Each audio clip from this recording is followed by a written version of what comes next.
Helmets are for safety. Welcome back to Random. And my editor and I have a policy where you can't talk about religion or politics unless you can do so in a dispassionate and academic manner. To that end, we're going to be talking a little bit about the bridge between science and faith. Now, a lot of people will tend to disagree with this notion, but over the centuries, people have actually started to kind of make a little bit more sense between the two. And we're going to talk a little bit about that. But first, it's 5 o'clock somewhere. And if you enjoy cold beverages and groovy tunes, check out Beer and Song of the Day. The link to that channel will be in the description down below. Now, before we get into the science portion, let's talk about the faith portion. All right, so for the basis of this conversation, we're going to be focusing on one of the three big religions, Christianity being the one we're going to be talking about. Judaism and Islam share ties with early Christianity, at least as far as the Bible is concerned, but we're going to leave those two religions out, at least for this conversation today. Maybe in the future we'll talk about them again, academically and dispassionately, but that's up for you, the viewer, to decide. Comment down below if you want to see such an episode. So, the Creator, God, the great I Am, it's completely unjustifiable and unfair to try and define such a being in human terms.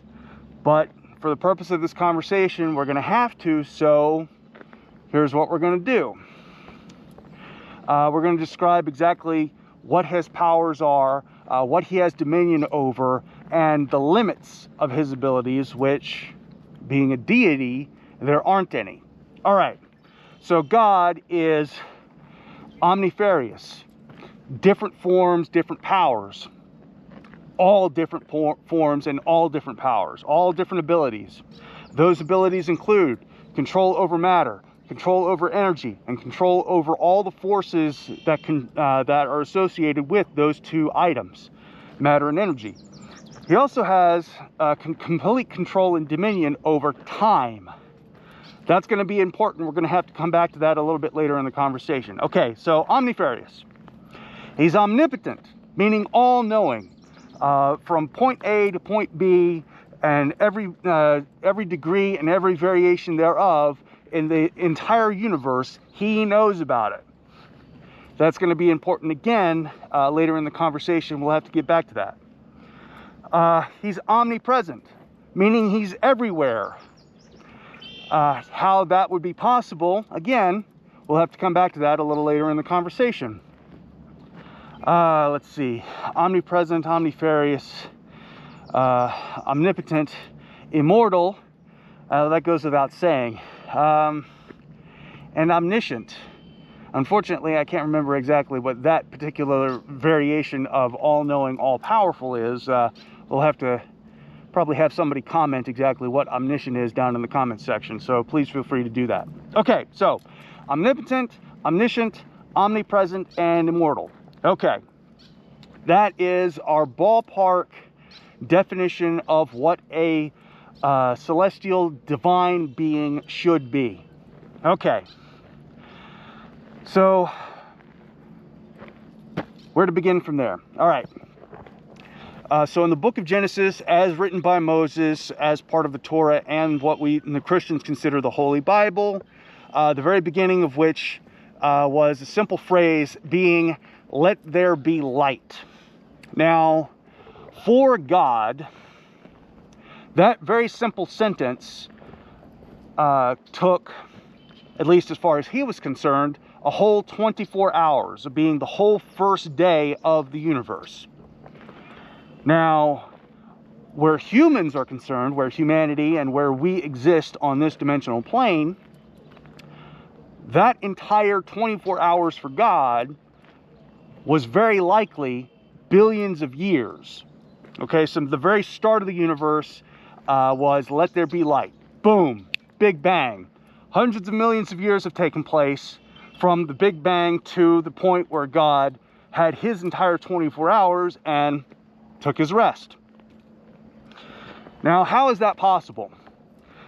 In the world of physics, they would describe that as a time dilation, or a difference in time relative from the observer, God, and the rest of the universe as it's forming. So he's effectively in a different time than we are.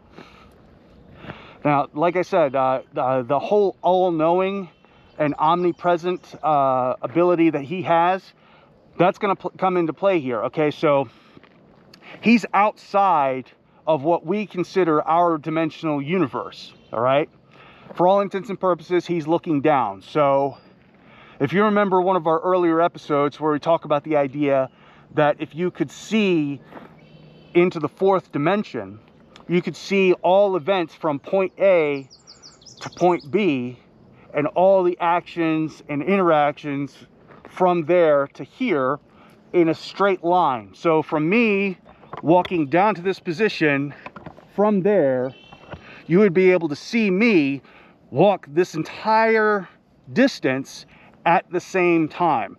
God's able to do that, being a higher dimensional being. So he's able to see that, he's able to interact with that, he's able to perceive that. We can't yet. All right, so God is at a different point in time, or a higher dimension, looking down at us. Probably the fifth or sixth dimension, depending on what physicist you're talking to and whether or not they agree with the idea that creationism is actually part of the Big Bang.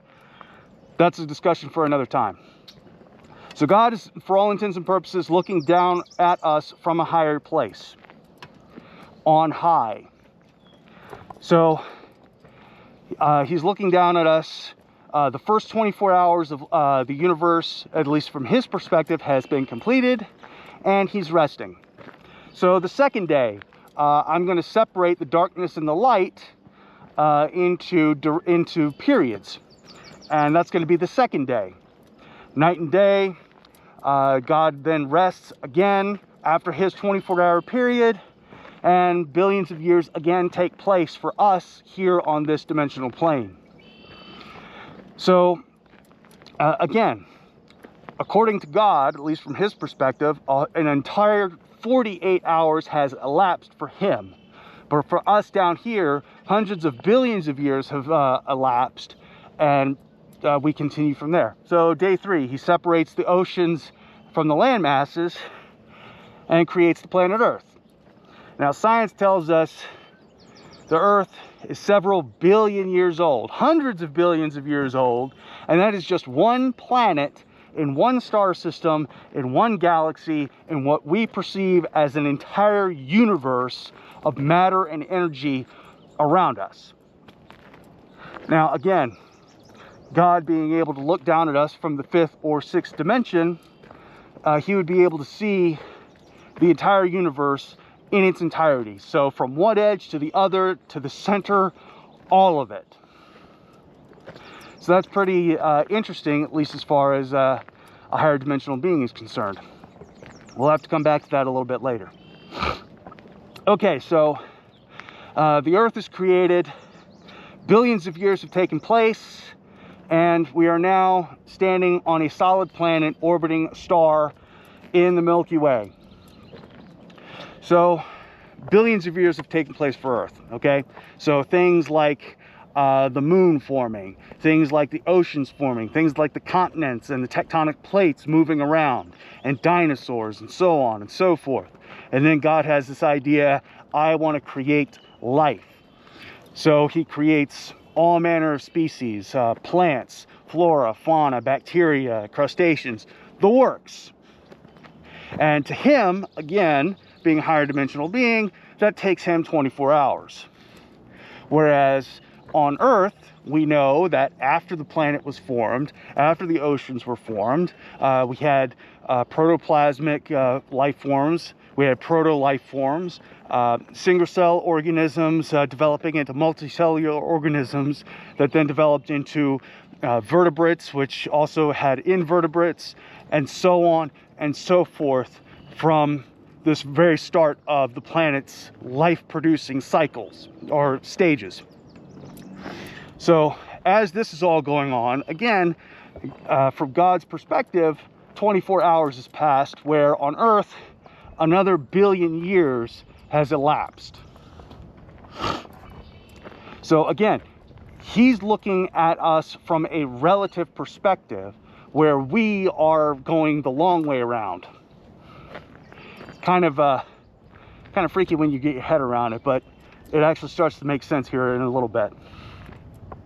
So God's sitting up there, he's enjoying his time, and life is blossoming and blooming on Earth, and he says, all right, I want to create something in my image, hence Adam and Eve. They come into the picture at the end of his first week of building the Earth and the galaxy and the universe. So this is billions of years later. This is an entire week later. He's like, okay, I want to make something that looks like me, Adam and Eve. Now, here's where Darwinism and faith start to split a little bit. Darwinism says that humanity evolved from an ape-like creatures along the Homo sapien line. Now, there's a missing link, obviously. We're still trying to figure out exactly what went from great ape to humanity, the early forms of humanity. We still haven't really found that yet. So as of right now, Darwin's theory of evolution is not a law of evolution, because that one missing link in between ape and man. Doesn't mean it doesn't exist, it just means that we haven't found it yet. Again, it also kind of goes into the idea that God may exist or may not exist. We just really haven't proven it. Kind of the same thing. So that actually brings me to my next point. All right, so the gap in what we know as science and what we accept as faith. Now, back in ye olde times, Galileo and Leonardo da Vinci would have described the gap between what they knew and understood as scientific fact and truth and faith. They would determine that that gap is maybe 100 feet from one side to the other. Let's say faith and science are a bridge. One side is science, the other side is faith, and there's a gap between the two, and that gap, at least as far as Galileo and Leonardo da Vinci was concerned, was about 100 feet. Today, believe it or not, that gap is pretty big. Not insurmountable, just, I don't know. With what we understand as science and what we accept as faith, I would wager that the gap between the two is maybe 80 feet. At least as far as what we know today. That can change tomorrow. So, this gap between faith and science, it's pretty much always there. As science takes one step forward, that gap continues to remain constant between faith and science. Now, that is by design. There are certain things that science cannot currently explain, and that is where faith takes over and carries you the rest of the way. At least as far as my editor and I are concerned. That's what we choose to believe. What you choose to believe is probably very different, and that's okay. So, God is an extra-dimensional being looking down at us from the higher planes on high, and he sees us our entire lives from birth to death. Now, a higher dimensional being would be able to do that simply because, well, they have access to all of that knowledge. They have access to all of that power, and they would be able to say, okay, this person lives from here to here. I'm going to follow their entire life from here to here and see how they turn out, and very gently guide once they hit certain points. It's like, okay, so you're here, I need you to go this way a little bit, or I need you to go that way a little bit. Just a little touch, just a little nudge one way or the other. Now, we've actually come very close to describing what God may look like and may act like, at least a little bit. And my example for this actually comes from science fiction. You guys will know this as the character of Q in Star Trek. Now, how can Q be God? Technically, he never said he was a god. He was simply a higher evolved being that had access to higher dimensions and had dominion over matter, energy, time, gravity, and so on. Sounds kind of familiar, don't you think? So, a being like God would have those same abilities as Q. Dominion over energy, dominion over matter, dominion over space and time and gravity. Which of course he does. Being a higher dimensional being, he would be able to snap his fingers and create entire universes, which is exactly what he did. Although Q in Star Trek had rules, and believe it or not, actually did have limitations. For example, when he was made mortal, he basically broke too many rules and had his powers revoked. As far as we know, and as far as faith tells us, or would seem to suggest, that can't happen to God. Basically, he makes the rules, and anytime he wants, he can change them, and then he can do whatever he likes. Now, that would seem to indicate that he is a little capricious. I don't necessarily agree, but I don't necessarily disagree. There's quite a lot in organized religion that doesn't make a whole lot of sense. And my editor and I would both definitely agree with that. So, the gap between religion and science. Ever present, but consistently the same distance. As science progresses, as we understand the universe, we take one more step across that bridge, but the distance between faith and science remains constant. It's kind of weird that, at least for now. So, I hope you got something out of this episode. If you did, please like, comment, and subscribe down below. It helps the channel. Tell my editor what he's doing wrong, and definitely comment and scold him for using my food money to buy a Lego set. That jerk. I had to go hungry this week because of him. Anyway, that's all for today. Please like, comment, and subscribe, and as always, keep it random.